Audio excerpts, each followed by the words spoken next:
শিকদার আর মজুমদার দুই পরিবারের বৈঠক বসেছে রাশিদের ঘরে। শুধুমাত্র পরিবারের নিজস্ব লোকজন সেখানে। বৈঠকের বিষয় ধূসরের মারপিট। আমজাদ শিকদারের মুখ গুরুগম্ভীর, রাগে ফুঁসছে। রাশিদের দিক তাকাতেও লজ্জা করছে। ভাইয়ের ছেলে বেড়াতে এসে এমন এক কাণ্ড ঘটালো, মুখ লুকানোর জো নেই। গ্রামের চারিদিকে খবর ছড়িয়েছে, যে লোক বাড়িতে এসে বলেছে তিনি মূলধারের। এখন কি হবে? মান ইজ্জত কিচ্ছু বাকি আছে? আমজাদ শিকদার চোখ রাখলেন মেঝেতে, অসহ্য ভঙ্গিতে দুপাশে মাথা নাড়ালেন। মিনা বেগম স্বামীর দিকে চেয়ে ঢোক গিললেন কবার। অসহায় নেত্রে আবার তাকাচ্ছেন জায়েদের দিকে। সবার মুখ চুপসে একটুখানি। আমজাদ শিকদার চারপাশের চোখ বোলালেন, রুবায়দাকে শুধালেন আফতাব কোথায়? ঘরে নেই। মিনমিনে কণ্ঠে জানালেন তিনি। আমজাদ শিকদার চেহারা কোঁচকালেন। এরকম সময় কই হাওয়া খেতে গেছে সে? রাফিদকে সদর দরজায় পাহারা রাখা হয়েছে। সবাই যে এই ঘরে ঝাঁক বেঁধে অপেক্ষায়। ধূসর চৌকাঠে পা রাখা মাত্রই সবাই কান এড়িয়ে সে খবর পৌঁছে দিতে হবে। রাফিদ অক্ষরে অক্ষরে ভদ্র ছেলে। তেমন পয়েন্টে পয়েন্টে সে বড় চাচা হুমকি মেনেছে। এই তো আঙুল ধরে হাজির হলো ধূসর সহ।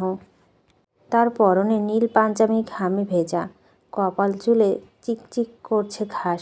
অবিন্যস্ত চুল হাত দিয়ে ঠেলতে ঠেলতে পা রাখলো কামরায়। পেছনে তার দুজন সঙ্গী তুহিনও এলো। ভিতরে এতজনকে একসাথে দেখে অপ্রভূত হলো ধূসর। সেই আসা মাত্রই থমথমে পরিবেশ পাল্টায়, গাঢ় হয়। সকলে একযোগে তাকায়। পিউ কাচুমাচু ভঙ্গিতে দাঁড়িয়ে। মারামারি ঘটনা সেও শুনেছে, কিন্তু হিসেব মিলছে না। এখানে কাকে চিনে ধূসর ভাই? কেনই বা করবেন এমন? জবা বেগম রাফিদকে ইশারা করলেন বাইরে যেতে। ছোট মানুষ, বড়দের কথায় থাকতে নেই। আপাতত সাদিপ, পিউ, পুষ্প আর বর্ষা ছাড়া কেউ জায়গা পায়নি এখানে। ধূসর কারো দিক তাকালো না, সোজাসুজি আমজাদকেই শুধালো। ডেকেছিলেন? তিনি ক্ষেপে তাকালেন, একবার দেখলেন পাশে বসা রাশিদকেও। পুরু কণ্ঠে শুধালেন, শুনলাম মোর্শেদের ছেলেকে মেরেছ তুমি? ধূসর চিনতে না পেরে বলল, কোন মোর্শেদ? রাশিদ মজুমদার বললেন, ওই যে ফার্মের ব্যবসায়ী, ওনার থেকে তো সব মুরগি আনছি বর্ষার বিয়ে। ওনার ছেলে শিবন। তুমি নাকি ওকে পিটিয়েছ বাবা? রাশিদের স্বর নরম। ধূসর সোজাসাপটা উত্তর করল, কার ছেলে জানি না, তবে মেরেছি একটাকে। আমজাদ শিকদার অবাক হয়ে বলেন, মেরেছ? এটা আবার বলেছ তুমি? লজ্জাও লাগছে না? ধূসর কাঁধ উঁচু করে বলো, লজ্জার কি আছে? ও অভদ্রতা করেছে, তাই মার খেয়েছে, দ্যাটস ইট। আনিস বললেন, কিন্তু তাই বলে বেড়াতে এসে এরকম করা কি ঠিক ধূসর? এটা কিন্তু আমাদের বাড়ি নয়। আমি জানি সেটা। ভালো মন্দ বিচার করার জ্ঞান আমার কাছে আছে চাচু, কিন্তু ছেলেটা এমন এক কাজ করলো, আমি নিজেকে নিয়ন্ত্রণ করতে পারিনি। কিন্তু অমন করেছে যে ডাল ভেঙে বেধড় পেটালে। বেধড় পিটিয়েছি কে বলল? তাহলে তো ও বাড়িতে যেতে পারতো না। ও তো যায়নি, সবাই ধরাধরি করে নিয়েছে। একই কথা। আমজাদ শিকদার ঠোঁট ফুলিয়ে জোরালো শ্বাস নিলেন। নিজেকে শান্ত করার বৃথা চেষ্টা করে বলেন, কি করেছ? আমরাও শুনি একটু। ধূসর আর চোখে একবার গুটি গুটি মেরে দাঁড়ালো। পিউকে দেখে নেয়, ফের দৃষ্টি আনে আমজাদ শিকদারের ওপর। ভনিতা ছাড়াই জবাব দেয়, ও আমার কলিজায় হাত দিয়েছে। কথাটুকু কারোই মাথায় ঢুকলো না। মোতালিব আগ্রহ ভরে বললেন, কি করেছে? একটু খুলে বল বাবা। ধূসর একটু চুপ থেকে বলে, আমার শার্টের কলার ধরেছে ও। সবাই আকাশ থেকে পড়ল। বিভ্রান্ত নজরে ধূসরকে দেখল। আমজাদ শিকদার হুতাশন করে বললেন, তাই জন্য এভাবে মারবে? নাক মুখ ফাটিয়ে রক্ত বার করবে? ধূসর শক্ত কণ্ঠে জানালো, হ্যাঁ, এরকম কাজও যতবার করবে ততবার মারব। অবশ্যই মনে হয় না আজকের পর আর সাহস করবে। প্রত্যেকে হতবাক হয়ে চেয়ে রইল। আমজাদ শিকদার মিনা বেগমকে বললেন, দেখেছ তোমাদের ছেলের অবস্থা? আরও লাই দাও। সবাই মিলে মাথায় তুলে লাফাও। এখন যদি ওই ছেলের পরিবার মামলা টুকে দেয়, কি হবে তখন? মিনা বেগম আস্তে ধীরে বলতে গেলেন, আপনি শান্ত হন। এভাবে ধূসরের মাঝপথে উত্তর করে, মামলা দিলে দিবে, ছোটোখাটো যে কোনো ব্যাপারই জেল খাটতে হয়। জেনেই রাজনীতিতে নেমেছিলাম। শিকদার ধূসর মাহতাব এসবে ভয় পায় না। আমজাদ শিকদার বিহ্বল হলেন, কিছু বলার ভাষা নেই। পর মুহূর্তে উত্তেজিত হয়ে ডেকে উঠলেন, আফতাব, আফতাব। জবা বেগম নিবু কণ্ঠে বলেন, মেজ ভাইজান ঘরে নেই, আমি দেখে এসেছি। কেন নেই? কোন চুলে গিয়েছে ও? ছেলে এত বড় কাণ্ড করে বুক ফুলিয়ে দাঁড়িয়ে আছে, আর ও এই সাপিত। যাও তো, গিয়ে দেখো কোথায় সে। সাদিপ যাচ্ছে বলে ঘর ছাড়ল। চাপানো দরজা আবারও চাপালেন সুমনা বেগম। রাশিদ মজুমদার সুস্থির কণ্ঠে বলেন, থাক ভাইজান, যা আবার হয়েছে। ধূসরের মাথা গরম। বাচ্চা ছেলে করে ফেলে। বাচ্চা ছেলে আজ বিয়ে দিলে কাল বাচ্চার বাপ হবে। এসব বলো না রাশিদ, শুনতে ভালো লাগে না। তা থেকে বরং তুমি আমায় ক্ষমা করো ভাই। আমার বাড়ির ছেলের জন্য তোমার সম্মান নষ্ট না হয়। সম্মান নষ্ট হবে কেন?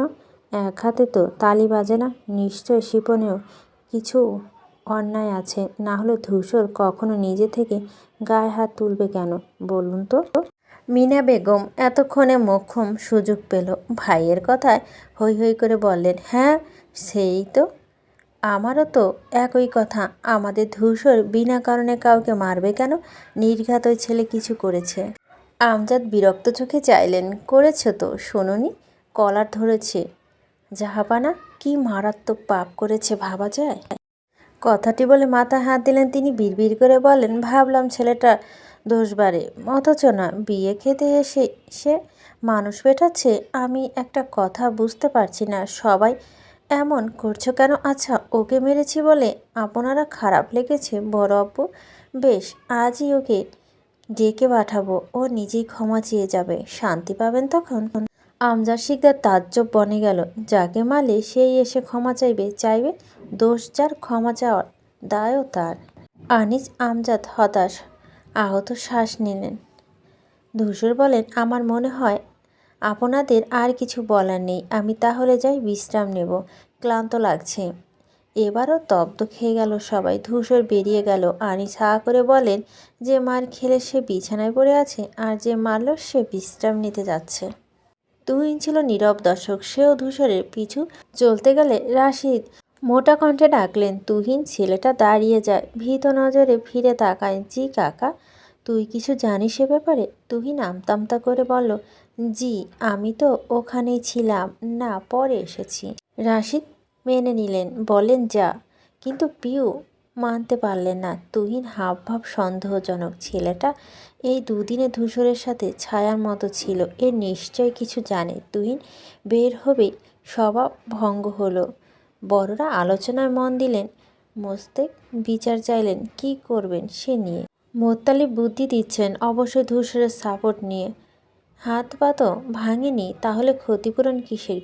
কিন্তু আমজাদ জানালেন, তিনি ক্ষতিপূরণ দেবেন, সমস্যা নেই, তবু যেন বদনাম না হয়। পিউ সুযোগ বুঝে ঘর থেকে বের হলে তুহিন ধূসরের কক্ষে যাওয়ার জন্য 3 তলায় সিঁড়িতে উঠছে কেবল। এর মধ্যে ধরফরিয়ে ডাকলো সে, এই যে ভাইয়া শুনুন। তুহিন থমকায়, ঘুরে তাকায়। পিউ ছুটে এসে সামনে দাঁড়ায়। তুহিন শুভ্র হেসে বলে, ভালো আছেন আপু? পিউ ঘন ঘন বলে, জি জি ভালো আছি। আপনি কেমন আছেন? ভালো, তাই না? আচ্ছা একটা কথা বলুন তো, ধূসর ভাই মারামারি কেন করেছেন? তুহিন ভ্যাকাচাকা খেলো। এত গড়গড় করে এক শ্বাসে কথা হলে কেউ ধাতস্থ হতে চুপ মেরে যায়। ভেবে চিনতে বলে, ওই যে ওই ঘরে ভাই যা বললেন, কলার। এইটুকু শুনে পিউ অনীহা কণ্ঠে বলল, কলার ধরেছে বলে মেরেছে? এসব কেউ বিশ্বাস করলেও আমি করছি না, সব মিথ্যে। আমি জানি, আপনার কাছে এসেছি সত্যটা শুনতে। নিন, ঝটপট বলে ফেলুন দেখি। মিথ্যা নয়, সত্যি বলছি, কিন্তু আপনার মুখ দেখে তো স্পষ্ট বোঝা যাচ্ছে ঘটনা মিথ্যা। তুহিন বিভ্রান্ত হয়ে চেহারায় হাত বোলালো। পিউ লাফিয়ে বলে, দেখলেন, তার মানে আপনি মিথ্যে বলছেন। এবার অন্তত সত্যি বলা উচিত। বলুন বলুন, কেন মারামারি করেছেন উনি? তুহিন ভাবতে বসলেন। পিউ ফের তাড়া দেয়। তুহিন অসহায় কণ্ঠে বলল, কাউকে বলা নিষেধ। শুনেন, ভাই রাগ করবে। পিউ মাছি তাড়ানোর মতো হাত নেড়ে বলেন, আরে ধুর, নিশ্চিন্তে থাকুন। ধূসর ভাই কেন কারো কানে যাবে না। আপনি আমায় বিশ্বাস করুন, আমি তো আপনার ছোট বোনের মতো, তাই না ভাইয়া? ইমোশনাল কথাবার্তা তুহিন গলে গেল, ঠোঁট ভিজিয়ে আশপাশ দেখলো সতর্ক চোখে। গলা নামিয়ে বলল, আসলে হয়েছে কি, দুপুরে যখন আপনারা সবাই নাচছিলেন, শিপন আপনার পেটে চিমটি কেটেছিল। ধূসর ভাই নিজে দেখেছে, আর তাই ওকে আমাকে দিয়ে ডেকে নিয়ে মেরেছেন। লোকজন চলে না এলে খবর ছিল ওর। নাকে কটা সেলাই লাগে কে জানে, আমি যে বলে দিলাম কাউকে বলবেন না যেন। পিউ স্তব্ধ, বাকরুদ্ধ। তুহিন ফের কিছু বলে, এর মধ্যে ওপাশ থেকে নেড়েলো সুপ্ত। সিঁড়িতে দাঁড়িয়ে ছোট কণ্ঠে জানালো, আপনাকে ধূসর ভাই ডাকছেন। ছেলেটা আর দাঁড়ালো না, দ্রুত পায়ে উঠে গেল 3 তলায়। পাথর হয়ে দাঁড়িয়ে রইল পিউ, চোখের পাতা অবধি নড়ছে না। দেখে সুপ্ত ভুরু কুচকালো, নেমে এসে পাশে দাঁড়ালো। কি হয়েছে আপু? পিউ উত্তর করে না। সে বিস্ময়কুল হয়ে তাকিয়ে সুপ্তর হাত দিয়ে মৃদু ধাক্কা দিল। এই পিউপু, কি হলো তোমার? পিউ নড়ে উঠে সম্বিত ফেরে হা হুতাশ করে বলে, আমাকে ধর সুপ্ত, আমার মনে হয় অ্যাটাক ফ্যাটাক হয়ে যাচ্ছে। আফতাব শিকদার ওয়াশরুমে থেকে বের হলেন, সচেতন চোখে ঘরে পুরোটা দেখলেন। এতক্ষণে বিচার কার্য শেষ নিশ্চয়। বেঁচে গেলেন তাহলে। তিনি আস্তে আস্তে পা টিপে টিপে শুয়ে পড়লেন বিছানায়। কম্বল মুড়ি দিতেই রুবায়দা বেগম কণ্ঠ ভেসে এলো, তুমি কোথায় ছিলে এতক্ষণ? আফতাব শিকদার চোখ বড় বড় করলেন, তারপর হাই তুলতে তুলতে কম্বল নামিয়ে বলেন, ঘুমাচ্ছিলাম। রুবায়দা বেগম এগিয়ে এলেন, ঘুমাচ্ছিলে? কই, আমার তো ঘরে এসে দেখে গেলাম ঘর তো ফাঁকা ছিল। আমি তো মাত্র এলাম। ও, খুঁজছো কেন? কি হয়েছে? রুবায়দা বেগম পাশে বসলেন, মন খারাপ করে বলেন, কি আবার হবে? তোমার ছেলে মারপিট করেছে শুনুনি?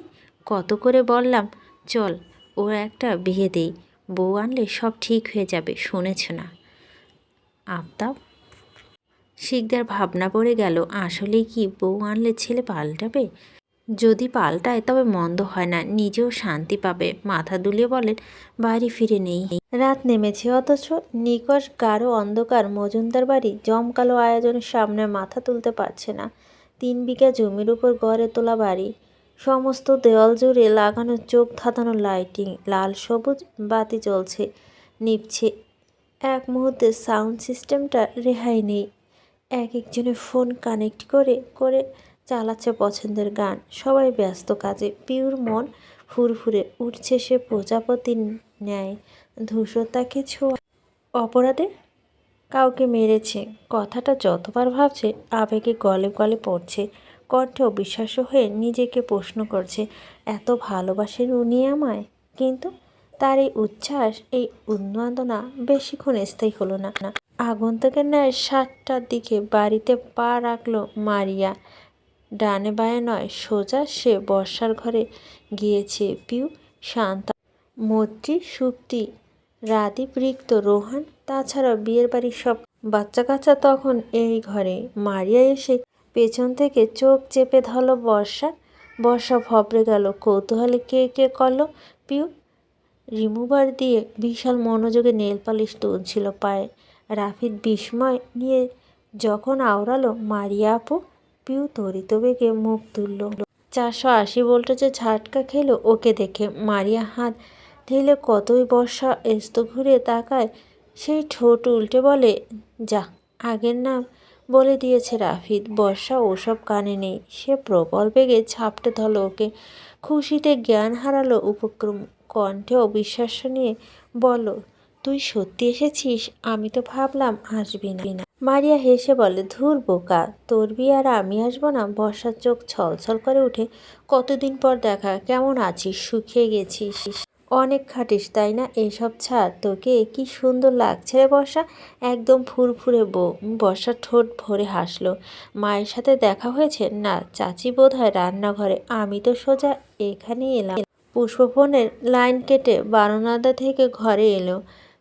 মারিয়া পেছন থেকে দেখে মুখ দেখার জন্য এগিয়ে গেল। গালে এক পাশ দেখে বিস্ময়ে সমেত বলেন, মারিয়া, মারিয়া পাশে ফিরে পুষ্পকে দেখে উঠে দাঁড়ায়, হেসে জিজ্ঞেস করে কেমন আছো। পুষ্প আর চোখে মেঝেতে বসে পিউর দিকে দেখলো। সে তখনও বিমূঢ় হয়ে তাকিয়ে বিভ্রমে ভুগছে। এই মেয়ে এখানে কি করে? পুষ্প কোনো মতে জবাব দিল না। ভালো আছি, আপনি কেমন আছেন? আপনি করে বলছো কেন? আমি তো বর্ষার বন্ধু। তুমি তুমি করে বলো। পিউরের কপাল বেঁকে এলো। মারিয়া বর্ষা আপুর বন্ধু? তাহলে ধূসর ভাই যে বলেছিল ওনার বন্ধু, সে মিথ্যে কেন বলেছে উনি? এর মধ্যে মারিয়া ডেকে উঠল, এই পিউ, কি খবর? কেমন আছো? পিউ হুশ এলো, ক্ষীণস্বরে জানলো ভালো। বর্ষা অবাক হয়ে বলল, তুই ওদেরকে চিনিস? হ্যাঁ, আমি তো পিউকে পড়াই, ও আমার ছাত্রী। বর্ষার মাথার ওপর দিয়ে গেল সব। পুষ্প বলল, ঠিক আছে, তোমার গল্প করো, আমি আসছি। সে তাড়াহুড়া পায় বের হয়। পিউ মন্তর হয়ে বসে আছে। সে এত অবাক হলো মারিয়াকে দেখে। কই, মারিয়া তো অবাক হয়নি একটুও না, বরং ভাবভঙ্গি কি স্বাভাবিক। ও কি তবে আগে থেকেই জানতো তারা এখানে? ধূসর শার্টের হাতা ফোল্ড করতে করতে দরজা ছেড়ে বের হলো মাত্র, অমনি সামনে বলো পুষ্প। সেও আসছিল এ ঘরে। দুজন দুজনাকে দেখে দাঁড়িয়ে যায়। পুষ্প ব্যস্ত কণ্ঠে বলে, ভাইয়া কোথায় যাচ্ছেন? হ্যাঁ, কিছু বলবি? মারিয়া এসেছে। ধূসর ছোট করে বলল, ও। পুষ্প ধীর স্থির কণ্ঠে বলো, পিউটা যদি উল্টোপাল্টো ভাবে। ধূসর হাতা থেকে চোখ তুলে পরপর আবার নামায়। তোর বোনের কাজই তো এটা। পুষ্প চিন্তিত কণ্ঠে বলল, কি হবে এখন?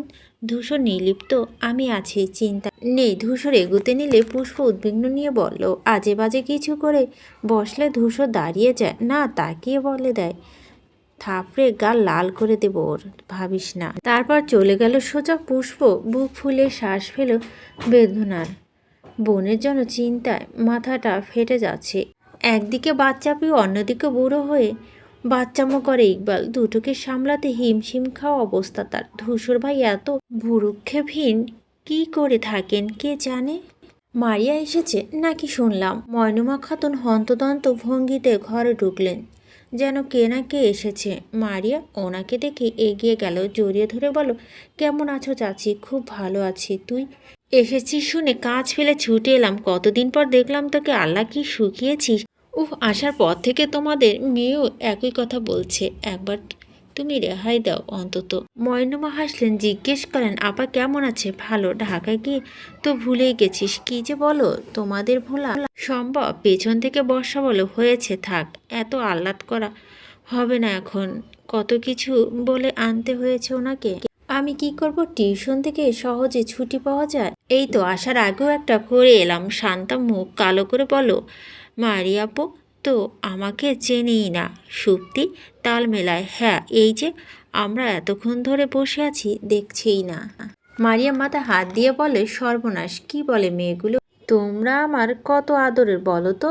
আরে হ্যাঁ, তোমাদের বোনকে পেয়ে সব ভুলে গেছি। বর্ষা ভেঙচি কাটে, পরপর হেসে ফেলে। পিউর মাথায় চক্কর দিচ্ছে এসব দেখে। তার নানা বাড়ির পুরো গোষ্ঠী মারিয়াকে চিনে, শুধু চেনে না, ওরা তাকে প্রিয় আহ্লাদে গদগদ। সে উঠে বর্ষার কাছে গিয়ে দাঁড়ায়, আস্তে করে জিজ্ঞেস করে, আপু, মারিয়াপুকে কিভাবে চেনো তোমরা? আমার তো একই স্কুলে পড়ছি, কলেজেও, সেই ক্লাস 6 থেকে বেস্ট ফ্রেন্ড। ইন্টারমিডিয়েটে শেষ হোক ভাই ওকে ঢাকায় নিয়ে যান পাবলিকে ভর্তি করানোর জন্য। তারপর এই 2 বছর পর দেখা হলো। পিউ এক পা পিছিয়ে গেল, রাগে দুঃখে দাঁত চেপে ধরল, চোখ ভিজে উঠল ভীষণ কষ্টে। ধূসর ভাই মিথ্যে বলেছে তার মানে? মিথ্যে পরিচয় মারিয়াকে এনেছে বাড়িতে কেন? নিশ্চয়ই এর ভিতরে গল্পটা কুৎসিত জঘন্য। তাই পিউর তরুণী মন নেতিবাচক ভাবনা তলিয়ে যায়, মস্তিষ্ক ডুবে থাকে বিশ্রী চিন্তায়। ধূসরের প্রতি এক সমুদ্র প্রেম উতলে পড়ে ক্ষোভে। যদি মারিয়ার সাথে কিছু থাকে আড়ালে আবডালে, তবে আজ সারাটা দিন কেন অমন করলো তার সাথে? কেন তার মন নিয়ে খেলছে? কেন ছুটল? পিউর গাল বেয়ে জল গড়ায়, চোখ বুজে নিজেকে শান্ত করে। আজই দ্রুত লোকে মুখোমুখি হবে, জানতে চাইবে এসবের মানে কি। কি চায় সে? পিউ হনহনিয়ে ঘর থেকে বাইরে আসে, কয়েক কদম এগোতেই ধূসরের সামনে এসে দাঁড়ালো। পিউরের চোখ তখন টইটুম্বুর, উতলে পড়ছে জল। ধূসরকে দেখতেই কটমটো করল, অথচ সে মানুষ ভাবাবেগ হলো না। বুকের সাথে হাত ভাঁজ করে দাঁড়ায়, মিটিমিটি হেসে ডান ভুরু উচালো। পিউ তাজ্জব হয়, তাকে কাঁদতে দেখে ধূসর ভাই হাসছেন। রেগেমেগে কিছু বলতে গেলে ওর আগেই কথুন্ডে ছুটে এলো রুবায়দা বেগম। কথা গিলে ফেলল পিউ। তিনি ছটফটিয়ে বলেন, এই ধূসর, জানিস মারিয়া এসেছে এখানে। ধূসর আরেকবার পিউর দিকে তাকালো। মেয়েটা সরু নাক লালিত ক্ষণে ক্ষণে ফুলছে আবার। ধূসর ঠোঁট কামড়ে হাসে, মায়ের দিকে তাকায় বলতে গেলে কিছু, তার মধ্যে আবার হুড়মুড়িয়ে হাজির হলো মিনা বেগম। তিনিও উদ্গ্রীব হয়ে আওড়ালেন, হ্যাঁ রে ধূসর, তুই এখানে জানিস মারিয়া এসেছে? এ বাড়িতে ও এলো কী করে? ধূসর মৃদু হেসে বলল, আস্তে, এই হাইপার হওয়ার কিছু হয়নি, মারিয়াদের বাড়িও এখানে। মিনা বেগম ভুরু গোটালেন, এখানে? এখানে কোথায়? আমার বাপের বাড়ি এলাকায়, আর আমি জানি না কোন বাড়িটা, ঠিক জানি না, তবে সম্ভবত ওর বাবার নাম গফুর হালদার। মিনা বেগম ভুরু কপালে তুলে বলেন, গফুর হালদার? ওই সরকারি চাকরি করতেন যে? জানি না, আমি ওর ভাইকে চিনি। ওর ভাই রওনাক আমাদের পার্লামেন্টের সদস্য ছিল। রুবায়দা বেগম কৌতূহল নিয়ে বলেন, কিন্তু তুই যে বললি মারিয়া তোর বান্ধবী, ও তো বর্ষার বয়সী। পিউ বিদিষ্ট হয়ে আরেক দিকে তাকালো। এসব শুনলে গা জ্বলছে। দুশো শান্ত স্বরে বলে, মা, বলতে দাও আমাকে, গত বছর মিছিলে যে গোলাগুলি হয় তাতে আহত হয়েছিল রওনাক, আর হাসপাতাল নেওয়ার আগে মারা যায়। ওদিকে বাবা নেই। এরপর থেকে মারিয়া টুকিটাকি টিউশন করে ও আর মায়ের খরচ চালাচ্ছে। রওনাকের সূত্রে ওকে চিনতাম, পার্লামেন্টের সবাই মিলে কয়েকবার গিয়েছিলাম ওদের বাড়িতে। রওনাকের দাফন কাজও আমরাই করেছি। ওদের অবস্থা সবই জানি। তাই ভাবলাম এই দুঃসময় মেয়েটাকে একটু সাহায্য করি, একটু পাশে দাঁড়াই বিপদে। পিউকে পড়িয়ে মাসে 8,000 টাকা পায়, এটাও মেয়েটার জন্য অনেক। সব কিছু ভেবে চিনতে ওকে পড়াতে এনেছি।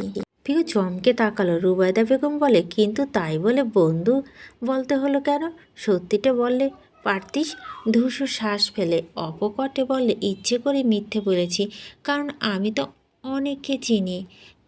তারা যখন শুনতো মারিয়া আমার পরিচিত একজন বোন, কোনো কিছুতেই তাদের মাথায় ঢুকতো না। আর নিজেদের মতো করে কী কী ভেবে বসতো, গড নোজ। মিনা বেগম বলেন, কে ভাবতো এরকম?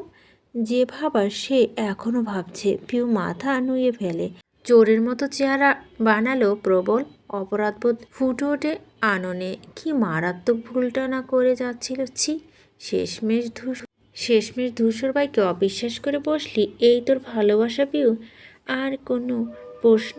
রুবায়দা বেগম, মিনা বেগম একযোগে দুদিকে মাথা নাড়ালেন। প্রশ্ন নেই। ধূসর ঠোঁট ফুলিয়ে শ্বাস টানেন, পুনরায় অবলোকন করেন পিউকে, যে মাথা আর তুলছে না। ধূসর চলে যেতে রুবায়দা বেগম দীর্ঘশ্বাস ফেলে বলেন, আহারে মারিয়া, মেয়েটা কি কষ্ট, অথচ কত হাসি খুশি থাকে, দেখে বোঝাই যায় না। পিউ সহমত, যা বুঝলো তাতে নিজের মনটাও খারাপ। কি গালমন্দটাই না করেছে মেয়েটাকে এতদিন। ইস, সেই আসলেই তো একটা আহম্মক। পরপর ধূসরের প্রতি ভালো লাগার বুকে জুড়ল। মানুষটা কত ভালো, একটা মেয়ের বিপদে সাহায্য করেছে।